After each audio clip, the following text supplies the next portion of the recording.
सम्मानित साथियों, नमो बुद्धाय, जय भीम। 23 मई 2024 को बुद्ध पूर्णिमा के सुनहरे अवसर पर ग्राम गढ़ी अरौल बिल्हौर में इतिहास रच दिया वीरेंद्र कुमार गौतम जी, जो कि प्रधान जी हैं उस ग्राम सभा के।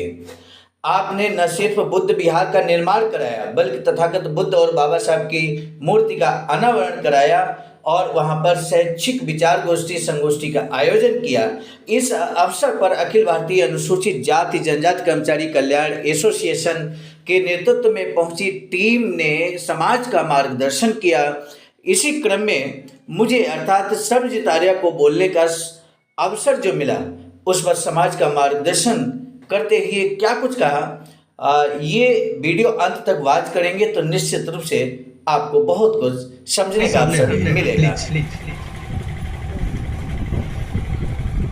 इससे पहले कि हम अपनी बात को आपके समक्ष रखें, तथागत बुद्ध के चरणों में श्रद्धा का सुमन अर्पित करते हुए, बाबा साहब के चरणों में श्रद्धा का सुमन अर्पित करते हुए, समस्त बहुजन नायकों के चरणों में श्रद्धा का सुमन अर्पित करते हुए, आज इस मंच पर विराजमान परम पूज्य भिक्षु संघ को नमन करते हुए, इस मंच पर विराजमान मुख्य अतिथि के रूप में परम आदरणीय परम सम्माननीय डॉक्टर जितेंद्र नाग जी,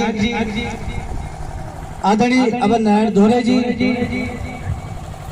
आदरणीय विनय कुमार सिद्धार्थ जी एवं जिन साथियों का हम नाम नहीं जानते हैं, आपका भी हम स्वागत वंदन करते हुए आज के इस कार्यक्रम का संचालन करते हुए परम आदरणीय प्रदीप कुमार बौद्ध जी, और सबसे बड़ी बात इस कार्यक्रम का आयोजन मैं देख रहा था एक ग्रुप के माध्यम से, परम आदरणीय वीरेंद्र कुमार गौतम जी, जो कि वर्तमान प्रधान भी हैं आपकी ग्राम सभा के, बड़ी शिद्दत के साथ इस कार्यक्रम का आयोजन उन्होंने किया। हम आपका भी धन्यवाद ज्ञापित करते हुए आज इस कार्यक्रम में जितने माताएं बहनें बच्चे बड़े बुजुर्ग आप सभी मौजूद हैं, आप अपनी गरिमा में उपस्थिति दे रहे हैं, हम आप सभी के प्रति अपना सम्मान प्रकट करते हैं। साथ ही साथ हमारी आवाज जहां तक जा रही है, अगर कहीं आवाज भी हमारे कुछ बाबा साहब के अनुयायी तथागत बुद्ध के अनुयायी सुन रहे हैं तो उनका भी हम धन्यवाद ज्ञापित करते हैं। आज जो यहाँ ऐतिहासिक कार्य हुआ आपके ग्राम में, इस बात पर विचार करना होगा कि आखिर ये जो ऐतिहासिक कार्य हुआ, इसका आने वाले समय में हमारे समाज में क्या बदलाव आएगा। क्योंकि कोई कार्य अगर हम करते हैं तो भविष्य में बदलाव के हिसाब से करते हैं। पूर्व के वक्ताओं में अभी परम आदरणीय भंते जी ने जो बताया कि लखनऊ में जिस तरह से बहन जी ने सामाजिक परिवर्तन स्थल बनाया, तो वो चाहते थे कि सामाजिक परिवर्तन हो। सामाजिक परिवर्तन स्थल बनाने का उद्देश्य है कि हमारे समाज में सामाजिक परिवर्तन हो, इसलिए सामाजिक परिवर्तन स्थल बनाया। आज यहाँ पर जो बुद्ध विहार का एक तरह से आपने जो ये स्थान चयनित किया है, और आप सोच कर देखिए अगर आपके प्रधान न होते तो क्या ऐसा कार्य हो पाता। एक बहुत साधारण सा उदाहरण अपने आप से देखिए, अगर आदरणीय वीरेंद्र कुमार गौतम जी की जगह कोई दूसरा प्रधान होता तो ये बुद्ध विहार नहीं होता, बाबा साहब की प्रतिमा नहीं होती, भगवान बुद्ध की प्रतिमा नहीं होती ना। तो एक छोटा सा ग्राम सभा में आप ग्राम प्रधान बनाकर आपने ऐतिहासिक कार्य किया है। अब सोच कर देखिए कि अगर आप उत्तर प्रदेश की शासन सत्ता अपने हाथों में दे देंगे तो कितना बड़ा परिवर्तन इस उत्तर प्रदेश में होगा। और उत्तर प्रदेश की बात छोड़ दीजिए, अभी मौका तो था इस देश की शासन सत्ता अपने हाथों में सौंपने की, और 4 जून को हो ना हो इस तरह का अगर अवसर मिला कि आपके हाथों में वो सत्ता आई, तो इस देश में कितना बड़ा परिवर्तन होगा, इस बात का अंदाजा लगाकर देखिए। जब शासन सत्ता आपकी होगी, अभी पूर्व वक्ता विनय कुमार सिद्धार्थ जी ने बताया कि सबसे बड़ा जो लाभ होता है आपकी अपनी शासन सत्ता से, वो आपके समाज पर शोषण अत्याचार नहीं होगा। और आप याद कीजिए, वो 2007 से 12 का दौर हमारे समाज की तरफ कोई आंख उठाकर नहीं देखता था मेरे साथ। याद कीजिए वो 6 महीने का कार्यकाल, जब पिछले 6 वर्ष तक के पिछले केस खुलवा लिए गए थे। आपको याद होगा, ये होता शासन सत्ता की ताकत। अब बात करेंगे आज जो यहाँ पर तथागत बुद्ध की मूर्ति का जो अनावरण हुआ, बाबा साहब की मूर्ति का अनावरण 14 अप्रैल 2024 को हुआ। आखिर इसका हमारे परिवर्तन, हमारे जीवन में परिवर्तन क्या होगा, इस बात पर सबसे पहले हम प्रकाश डालने की कोशिश करेंगे और आपको जोड़ने की कोशिश करेंगे। बहुत साधारण सी बात है। आपके छोटे छोटे जो बच्चे हैं, हम खासकर माताओं बहनों से बात करेंगे। छोटे छोटे बच्चे आपसे पूछेंगे, आपने घर में भी बहुत सारे कैलेंडर लगाए होंगे, बहुत सारी फोटो लगाई होगी। आपके बच्चे जैसे जैसे समझदार होते हैं, वो आपसे जरूर ये पूछते होंगे कि मम्मी ये फोटो किसकी है, ये जो फोटो है कैलेंडर में, ये फोटो किसकी है। ये बच्चे आपसे पूछेंगे। पापा से अगर डर नहीं लगता होगा बच्चों, तो पापा से ही पूछते होंगे, पापा ये बताओ ये मूर्ति किसकी है, फोटो किसकी है। आप जब इस रास्ते से निकलेंगे या निकलेंगी और बच्चा उंगली पकड़ के जब जा रहा होगा आपके साथ में, तो वो बच्चा जरूर आपसे पूछेगा कि मम्मी ये मूर्ति किसकी लगी है। क्या माताएं बहनें जवाब दे पाएंगी कि भगवान बुद्ध की मूर्ति है? क्या आप इतना बता पाएंगे अपने बच्चे को कि भगवान बुद्ध की मूर्ति है और उस साइड बाबा साहब की मूर्ति है? कितनी माताएं बहनें अपने बच्चों को ये बात बता सकेंगी? हाथ उठाइए। कितनी माताएं बहनें ये बता सकेंगी अपने बच्चों को कि ये इधर साइड भगवान बुद्ध की मूर्ति है और वो बाबा साहब की मूर्ति है? आप सभी बता सकेंगे। बड़ा अच्छा लग रहा है कि आप हमारी बातों को ध्यान दे रहे हैं। बच्चा यहाँ नहीं रुकेगा, अगला प्रश्न करेगा आपसे, मम्मी ये बताओ कि ये भगवान बुद्ध की मूर्ति क्यों यहाँ लगाई गई है? अब आप क्या जवाब देंगे? क्या जवाब देंगे? तब आप बोलिएगा। अभी भंते जी ने बताया कि 210 सील है। अभी भंते जी ने बताया कि 210 सील है। फिर किसी ने कहा कि भाई और इसको शॉर्ट कीजिए, छोटा करिए, तो उन्होंने कहा 105 सील है। कहने नहीं और छोटा करिए, तो उन्होंने कहा 5 सील है। आप सोच कर देखिए इस बात को। आप उनको ज्यादा 210 सील मत बताइए, उस बच्चे को बताइए कि भगवान बुद्ध ने 5 महत्वपूर्ण बातें बताई। 5 महत्वपूर्ण बातें बताई है। पहली बात, अभी जब हम लोग अनावरण कर रहे थे तो तिरसन पंचशील से शुरुआत हुई थी।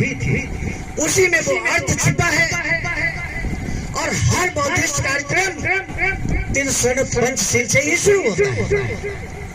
तो वहां पर आप बच्चे को बताइए कि बेटा सबसे पहली बात जो भगवान बुद्ध ने बताई, किसी जीव को अकारण हमें हत्या नहीं करना चाहिए। किसी जीव की अकारण हत्या नहीं करनी चाहिए। ये पहली बात भगवान बुद्ध ने बताई। आप सोचिए, आपका बच्चा किसी जीव की हत्या नहीं करेगा तो कभी जेल नहीं जाएगा, कभी कोई केस उसमें नहीं लगेगा, मारपीट हत्या का लगेगा नहीं लगेगा। आप सोचिए कितना बड़ा संस्कार दे दिया आपने, चलते चलते दे दिया संस्कार अपने बच्चे पर। बच्चा अभी भी दूसरी बात आप बताइए बच्चे को, बेटा दूसरी बात भगवान बुद्ध ने कही, चोरी नहीं करना चाहिए। बिना मांगे किसी की चीज हमको नहीं लेनी चाहिए। अगर लेनी ही है तो मांग लीजिए, मिल जाएगी आपको। वो नहीं देंगे तो हम आपको लाकर दे देंगे, लेकिन आपको चोरी नहीं करनी चाहिए। आपने चलते चलते अपने बच्चे के अंदर दूसरा सील डाल दिया कि नहीं? तीसरा सील। बच्चा तो बच्चा है, लगातार पूछेगा, आप उसको बताते रहिए। झूठ नहीं बोलना चाहिए। भगवान बुद्ध ने कहा कि हमें झूठ नहीं बोलना चाहिए।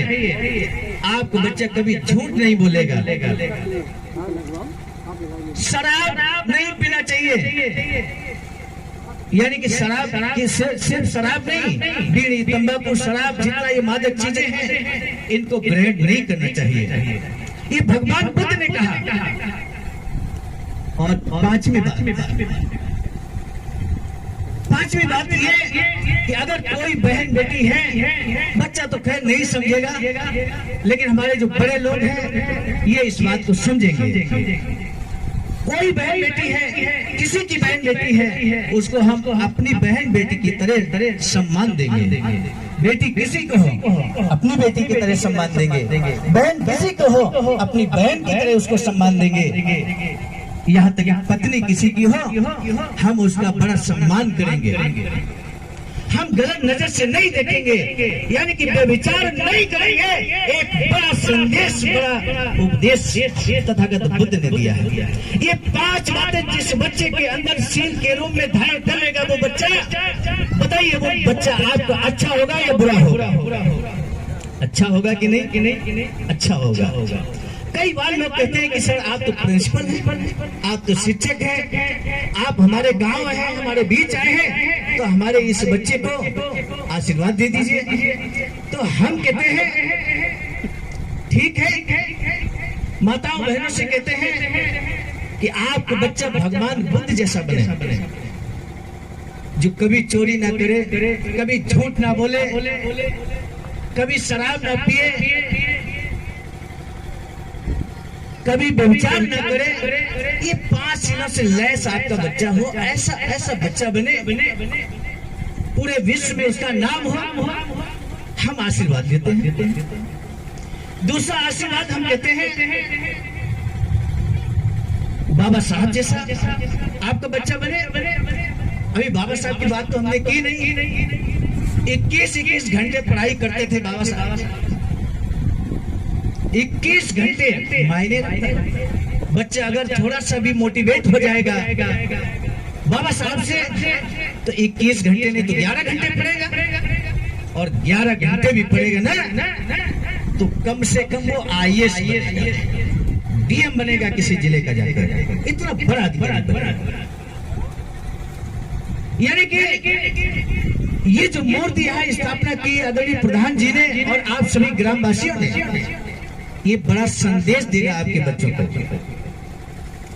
ऐसे ही नहीं ये मूर्ति लगाई गई।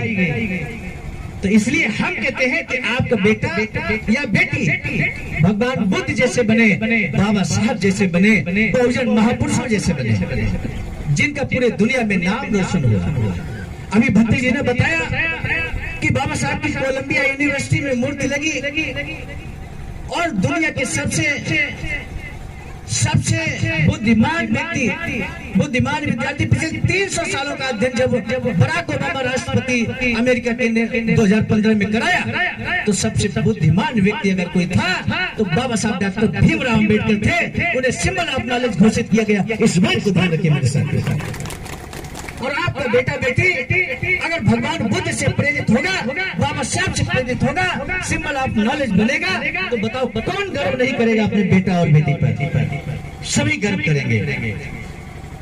हम आशीर्वाद जब देते हैं तो हम आपसे कहते हैं यहाँ मूर्ति लगी भगवान बुद्ध की, बाबा साहब की, आपके घरों में भगवान बुद्ध की मूर्ति होनी चाहिए, बाबा साहब की मूर्ति होनी चाहिए, क्योंकि बच्चा सबसे पहले घर से सीखता है। यहाँ तो लगी है मूर्ति, लेकिन घर में आप जिस तरह की मूर्ति लगाए हैं, फोटो लगाए हैं, कैलेंडर टांगे हैं, हम आज से कहते हैं कि बाबा साहब ने हमको क्या दिया। लोग हमसे कह देते सीधे, हमारे डॉक्टर साहब से इस बात को कह देते हैं कि आप तो डॉक्टर साहब हैं, डिप्टी CMO हैं इस समय, आप पढ़े लिखे, आपने शिक्षा ग्रहण किया, इसलिए आप डॉक्टर साहब बन गए। बाबा साहब ने आरक्षण का लाभ दिया, आप डॉक्टर साहब बन गए। हम तो खेती किसानी करते हैं, हम तो मजदूर हैं, हमें बाबा साहब ने क्या दिया। ये बात लोग कह देते हैं, समझिए मेरे साथियों, माताएं बहनें कह देंगे कि हम तो रोटी बनाते हैं, चौका बर्तन करते हैं, हमको बाबा साहब ने क्या दिया। तब हम याद दिलाना चाहते हैं 17 अगस्त 1952 को बाबा साहब कहते हैं कि हमने समाज के लिए पिछले 25 वर्षों में 3 कार्य किए हैं महत्वपूर्ण। वो 3 कार्य क्या है ये जानना। हेलो, ये 3 कार्य क्या है ये हम सभी के लिए बहुत जरूरी मेरे साथियों, क्योंकि कल को कोई आपसे प्रश्न करे कि बाबा साहब ने आपको क्या दिया है तो आप बता सकें इस बात को। तब बाबा साहब कहते हैं कि हमने सबसे पहला जो कार्य किया समाज के लिए वो ज्वलंत स्वाभिमान पैदा किया अपने समाज के अंदर। ज्वलंत स्वाभिमान क्या होता है ये जानना जरूरी है मेरे साथियों। बाबा साहब कहते हैं कि बगल में ही जलगांव है, जलगांव हमारे बड़े बुजुर्ग इस बात से भुक्त भोगी होंगे। जलगांव में ब्राह्मण भोज हुआ करता था और उस ब्राह्मण भोज में हमारे समाज के लोग, जहाँ पर जूठी पत्तलें फेंकी जाती थी, हमारे समाज के लोग यहाँ एकत्र होते थे मेरे साथ। उन जूठी पत्तलों के पास दर्जनों लोग हमारे एकत्र हो जाते थे इस आश में कि जूठी पत्तलें आएंगी, हम अपना पेट की जो भूख है वो जूठी पत्तलों को चाट कर अपनी भूख को शांत करेंगे। आपस में लड़ जाते थे कि ये जूठी पत्तल हमारी है, दूसरा कहता ये हमारी है। और इतना ही नहीं, वो जूठी पत्तलें उठा के अपने घर ले जाते थे, बच्चों को वही जूठा भोजन कराया मेरे साथ। उन्हें इस बात में बिल्कुल शर्म महसूस नहीं होती थी कि ये शर्म का कार्य है, नियति मान चुके थे वे। ऐसे समय में बाबा साहब कहते हैं हमने अपने समाज के अंदर ज्वलंत स्वाभिमान पैदा किया और ऐसा ज्वलंत स्वाभिमान पैदा किया कि आज आप ही बताइए मेरे साथियों कि ऐसे किसी ब्राह्मण भोज को आप स्वीकार करेंगे क्या? आप नहीं स्वीकार करेंगे। ये ज्वलंत स्वाभिमान पैदा किसने किया? ये ज्वलंत स्वाभिमान पैदा किसने किया? यही ज्वलंत स्वाभिमान पैदा किया बाबा साहब डॉक्टर भीमराव अंबेडकर ने। इस बात को ध्यान रखना मेरे साथ। ये ज्वलंत स्वाभिमान है जो हमारे अंदर बाबा साहब ने पैदा किया है, यानी कि बड़े सम्मान के साथ आप जा सकते हैं, बड़े सम्मान के साथ आप आगे बढ़ सकते हैं। ये सम्मान स्वाभिमान की भावना जो हमारे अंदर है, यही स्वाभिमान बाबा साहब ने हमें पैदा किया। बाबा साहब कहते हैं दूसरा कार्य जो मैंने अपने समाज के लिए किया, एक समय 25 वर्ष पूर्व शिक्षा के दरवाजे हमारे समाज के लिए खुले नहीं थे, लेकिन आज किसी भी संस्थान में हमारे समाज के लोग शिक्षा ग्रहण कर सकते हैं कि नहीं कर सकते? बताओ कर सकते हैं। तो जो शिक्षा के दरवाजे खोलने का कार्य किया, बाबा साहब ने कहा कि हमने बड़े संघर्ष की बदौलत शिक्षा के दरवाजे खोलने का कार्य किया है। इस बात को आपको ध्यान रखना है। तीसरा और महत्वपूर्ण कार्य हम आपको बता दें, और ये जितने दोनों कार्य हमने आपको बताए, ये पढ़ा लिखा होना जरूरी नहीं है। स्वाभिमान सभी के अंदर है, चाहे वो पढ़ा लिखा हो या ना। तीसरा जो महत्वपूर्ण कार्य, आज आपने अपना ग्राम प्रधान चुना है ना, ये वोट देने का अधिकार किसने दिया? ये वोट देने का अधिकार किसने दिया? 1935 से पहले हमारे समाज को वोट देने का अधिकार नहीं था मेरे साथियों। इस बात को ध्यान रखें। हम लोग उस समय नहीं थे, हमारा आपका जन्म नहीं हुआ था, लेकिन इतिहास है, इतिहास गवाह है। बाबा साहब कहते हैं कि 1935 से पहले हमारे समाज को वोट देने का अधिकार नहीं था। आप प्रधानमंत्री अभी चुन रहे थे 13 मई को आपने वोट डाला है प्रधानमंत्री चुनने के लिए। प्रधानमंत्री की बात छोड़ दीजिए, 1935 से पहले आप ग्राम प्रधान छोड़ दीजिए, ग्राम के सदस्य को नहीं चुन सकते थे मेरे साथ। ये वोट देने का अधिकार 1930, 31 और 32 में लंदन में जाकर प्रथम और दूसरे तीसरे गोलमेज सम्मेलन में अथक प्रयासों की बदौलत, जिसमें बाबा साहब को राष्ट्रद्रोही घोषित कर दिया गया, देशद्रोही घोषित कर दिया मेरे साथियों, बावजूद इसके बाबा साहब अपने रास्ते से डिगे नहीं और उन्होंने ये वोट देने का अधिकार, राजनीतिक अधिकार दिलाने का कार्य बाबा साहब ने किया। और आज आप ग्राम प्रधान ही नहीं, जिला पंचायत सदस्य ही नहीं, आप इस देश के प्रधानमंत्री को भी चुन सकते हैं। ये ताकत है आपकी। और वोट की कीमत देखिए, चाहे किसी धर्म जाति का व्यक्ति हो, किसी भी वर्ग का व्यक्ति हो, किसी भी संप्रदाय का व्यक्ति हो, ये वोट वैल्यू बराबर है सभी, है कि नहीं है? और हम जब बात ये करते हैं, वोट की बात करते हैं, राजनीति की बात करते हैं, तो हम उत्तर प्रदेश में जब होते हैं तो हम ऐसे प्रदेश में हैं जहां पर आपने सिर्फ ग्राम प्रधान नहीं चुना, जहां पर सिर्फ आपने विधायक सांसद नहीं चुना, बल्कि इस उत्तर प्रदेश जो कि भारत का सबसे बड़ा राज्य है, आपने एक नहीं, दो नहीं, तीन नहीं, चार बार मुख्यमंत्री बनाया है इस उत्तर प्रदेश में। ये गौरव हासिल किया आपने अपने वोट की बदौलत किया है कि नहीं? तो आने वाले समय में यही सारी चीजें, आज जो यहाँ बौद्ध विहार की स्थापना हुई, इसकी कितनी अहमियत है, निश्चित रूप से आप समझने का प्रयास कर रहे हैं। आज जो आपने मुख्य वक्ता के तौर पर हमें यहाँ सम्मान दिया, निश्चित रूप से हम गदगद हैं। अखिल भारतीय अनुसूचित जाति जनजाति कर्मचारी कल्याण एसोसिएशन आवाज का कन्नौज। सम्मानित साथियों, यदि आप हमारे इस चैनल आवाज़ का ऑफिशियल, जिस पर नियमित सुबह 5 बजे डॉक्टर अंबेडकर संदेश आपको मिलता है, आप हमारे इस चैनल को सपोर्ट करना चाहते हैं, तो हमारा आपसे निवेदन है कि आप हमारे इस चैनल को सब्सक्राइब कर लें, वीडियो को शेयर, लाइक, कमेंट जरूर करें।